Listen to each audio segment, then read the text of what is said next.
हाय दोस्तों, प्यार वाली बातें चैनल में आपका स्वागत है। दोस्तों, आपने ऐसा भी होता है। इस एपिसोड नंबर 2 में आपने सुना मीना का पूरे मोहल्ले के सामने शादी होती है और वो कार में बैठकर दूल्हे के साथ उसके घर में जाती है। उसके आगे का कहानी अभी अपन एपिसोड नंबर 3 में सुनेंगे। चलो तो ऐसा भी होता है। Episode number 3।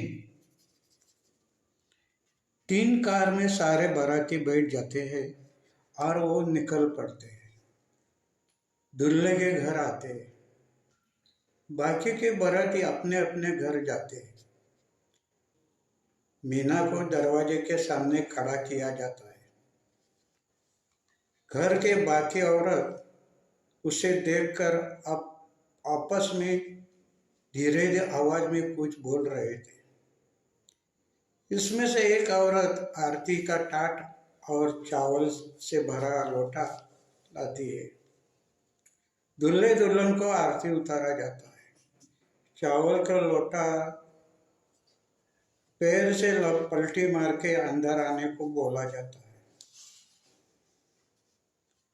फिर मुझे एक रूम में जाने को बोला जाता है।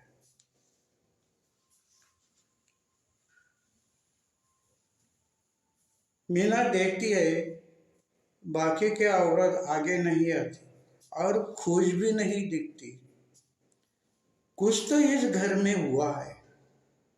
वो लोग नाराज है। क्यों? आरती करने वाले औरत नौकरानी है, ऐसा क्यों मुझे लग रहा था। कुछ तो गड़बड़ है। ऐसा सोचकर मैंने दरवाजा बंद करके कपड़े चेंज करती रही। बहुत वक्त के बाद दरवाजे पे किसी ने नॉक किया। वो नौकरानी थी, उसने खाना लाया था। बीबी जी, एक खाना लीजिए और कुछ चाहिए तो आवाज देना। ए सुन, मुझे ऐसा अलग क्यों रखा गया? कोई मुझसे मिलने नहीं आया। वो औरत थोड़ा वक्त चुप बैठी और फिर बोली, मालूम नहीं बीबी जी, घर में कुछ हुआ है क्या? मुझे क्या पता, मैं नौकरानी, मेरा टाइम हुआ तो मैं अपने घर में चली जाती हूँ। ऐसा बोलकर वो चले गए। कुछ तो गड़बड़ है। क्या हुआ होगा? खाना खाते खाते मैं सोच रही। फिर थोड़ा टाइम के बाद दूल्हा अंदर आता है। क्या सब कुछ ठीक है ना? सुनिए, क्या सब अपने शादी से नाराज है क्या? नहीं तो फिर सारे चुपचाप क्यों है? कोई मिलने को नहीं आया और शादी में भी इसमें से कोई भी नहीं आया था। हाँ, मेरी माँ थोड़ी नाराज है। क्यों? उसने मेरे लिए एक लड़की देखी थी, उससे मैंने शादी नहीं की ना। मगर तू टेंशन मत ले, धीरे धीरे सब ठीक हो जाएगा। चल, रात बहुत हुआ है, सोते हैं। आप भी इस रूम में सोएंगे? हाँ तो और किधर जाओ? नहीं, अपने आज ही शादी हुई है और बहुत सारे रस्में बाकी है। अरे वो सारे होते रहेगी, हम लोग ये नहीं मानते। ऐसा बोलकर उसने दरवाजा बंद किया, लाइट बुझाई और मेरे पास आया। अब अब ये क्या कर रहे हैं? घर के लोग नाराज हो जाएंगे। कम से कम आज की रात तो रुको। कोई नाराज नहीं होगा, तू डर मत। अब अपनी शादी हुई है। हाँ, मगर इसके आगे उसने मुझे बोलने नहीं दिया। मेरे होठों पर अपना होठ रखकर मेरे बदन पे हाथ घुमाने लगा। धीरे धीरे मेरे कपड़े निकालने लगा। मुझे शर्म आ रही थी। क्या करूं? आखिर वो मेरा पति है। मेरे बदन पर उसका ही अधिकार है। धीरे धीरे मैं भी उसे साथ देने लगी। बहुत वक्त हम दोनों मजा ले रहे थे। आखिर में हम लोग थक गए। थोड़ा वक्त वैसा ही पड़े रहे। मैं खुश थी। मुझे पति अच्छा मिला है, ऊपर से पैसे वाला भी है। मेरा नसीब इतना अच्छा है ये मैं सोचा भी नहीं था। थोड़ा भाई थोड़ा टाइम के बाद वो उठा, अपने कपड़े पहनने लगा। मैं उसे पूछा, बस थक गए? अरे नहीं, थोड़ा दूध पीकर आता हूँ। फिर और ताकत आएगी। आज रात भर मजा करेंगे। मैं शर्म गई। मैंने अपना चेहरा शर्म से छुपा लिया। जल्दी आता हूँ, तू कपड़े मत पहन, ऐसे ही चद्दर ओढ़कर इंतजार कर, मैं अब भी आया। ऐसा बोलकर वो चला गया। मैं मन में अच्छे अच्छे ख्वाब देखने लगी, अपने संसार का सपने रचाने लगी। खुश थी मैं। उतने में पूरे घर की लाइट गई। चारों तरफ अंधेरा हो गया। मुझे अंधेरा से डर लग रहा था। इतने में दरवाजे का आवाज आया, फिर कड़ी लगाने का।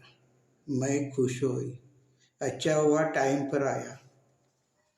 पूरे घर की लाइट गई है क्या? वो चद्दर हटाकर मेरे बदन से खेलने लगा। मगर मगर मुझे ऐसा क्यों लग रहा था कि ये स्पर्श पहले वाला का नहीं है? मुझे कुछ समझ में नहीं आ रहा था। उसने मेरे होठों पर होठ रखा और और अरे आप शराब पीकर आए हैं? दूध पीने वाले थे ना? देखिए ये मुझे बिल्कुल अच्छा नहीं। मेरा कुछ भी सुना नहीं और मुझसे सेक्स करने लगा। अरे क्यों क्यों क्यों ऐसा लग रहा है कि ये दूसरा कोई है? वो मजा ले रहा था और मैं ठंड होकर चुपचाप पड़ी थी। मेरे आंखों से आंसू गिर रहे थे। ये जरूर कोई दूसरा आदमी है। थोड़ा टाइम मजा लेकर वो उठा। उठते समय मेरे होठों को उसने जोर से चबाया। आ, दुखता है ना? फिर वो उसने ऐसे ही मेरे ऊपर चादर डालकर चला गया। क्या हो रहा है मेरे साथ? कुछ तो गलत है। मुझे वो अलग अलग क्यों लगा? क्या मुझे फंसाया जा रहा है? थोड़ा टाइम के बाद दरवाजा खोलकर फिर एक अंदर आया और कड़ी लगाई गई। अब की बार में वो जल्दी आया। आता ही मुझ पर टूट पड़ा। अरे अरे ये भी स्पर्श पहले वाला नहीं है। उसने मेरे होठों पे होठ रख कर मेरे होठ काटने लगा। अरे क्या कर रहे हो? कौन है आप? आप आप मेरे पति नहीं हो सकते। लेकिन वो कुछ बोल नहीं रहा। ऊपर से मुझसे जबरदस्ती सेक्स करने लगा। हाँ, कौन है आप? आप मुझे अब मुझे दर्द होता है। आ माँ। साले का जल्दी भी नहीं हो रहा था। बहुत टाइम हुआ और रुकता भी नहीं था। अरे जल्दी कर, तकलीफ हो रहा है। वो कूद कूद कर आखिर में थोड़ा टाइम में ठंडा हुआ और दूर हुआ। कपड़ा पहनकर बाहर गया। जरूर, जरूर ये तीन अलग अलग आदमी थे। मुझे रोना आने लगा। मुझे फंसाया गया है, भैया ने मुझे फंसाया है। मैं रात भर रो रही थी। सुबह हुआ, घर के सभी जग गए थे। मैंने दरवाजा खोलने के लिए गई, मगर बाहर से कड़ी था।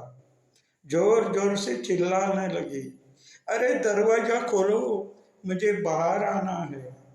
कोई आवाज नहीं दे रहा था। मैं चिल्लाती रही।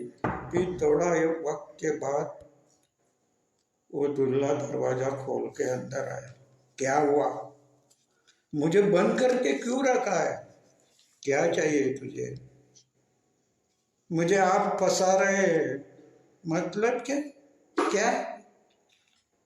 क्या तेरा मतलब क्या है? रात को अंधेरे में मेरे साथ और दो आदमी थे। नहीं तो मैं ही था।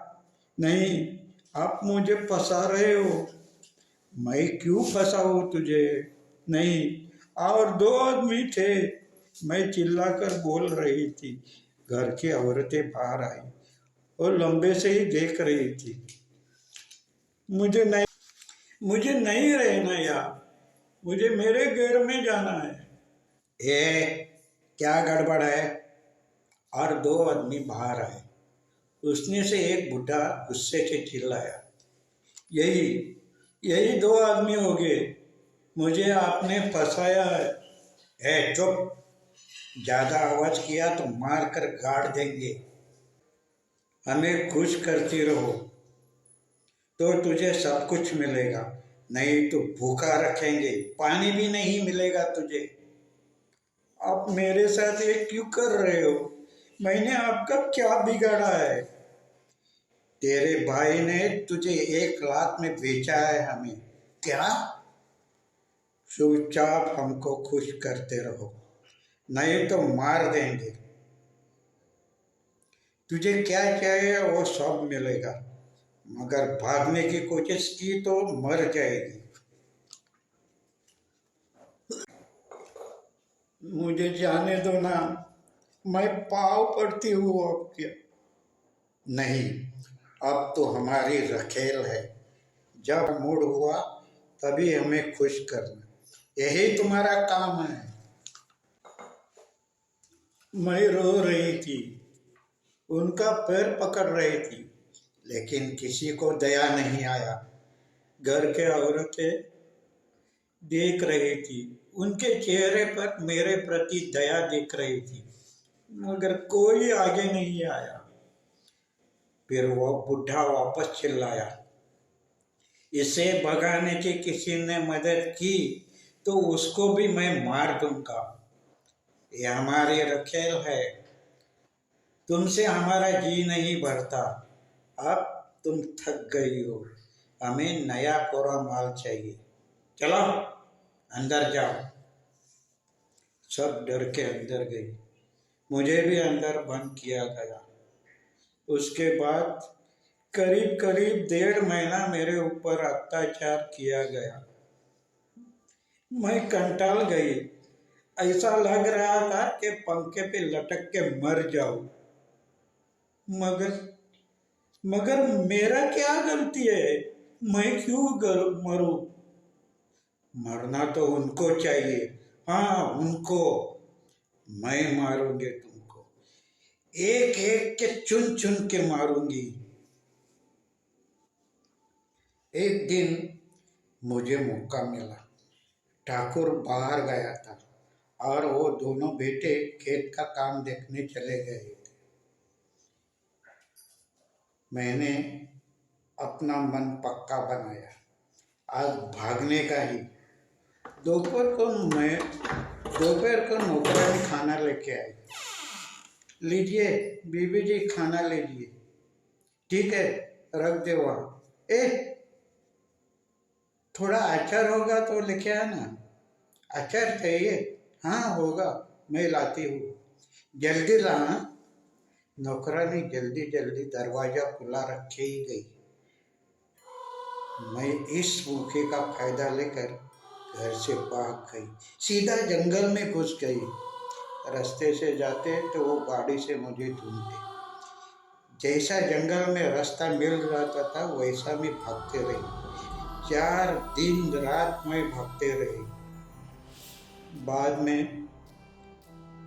एक दिन रात को रास्ते पे तू मिला। मुझे जोर से भूख लगी थी, प्यास लगी थी। तुझे पूछा, तू मुझे लेके गया। हाँ, अच्छा ऐसा है तेरा कहानी। हाँ, अब आगे क्या करना सोचिए। अभी तो फिलहाल कुछ सोचा नहीं है, थोड़ा दिन चुप बैठो, एक एक को चुन चुन के मारो। कैसे? सोचा नहीं।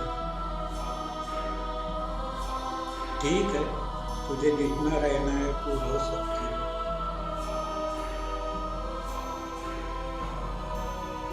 मेरे से कुछ मदद चाहिए तो मांग ले। धन्यवाद दोस्तों। ये मेरा ऐसा भी होता है। ये कहानी का तीसरा एपिसोड आपने सुना। आगे की कहानी सुनने के लिए आप प्लीज़ सब्सक्राइब कीजिए, लाइक कीजिए, कमेंट कीजिए और हो सके तो शेयर भी कीजिए।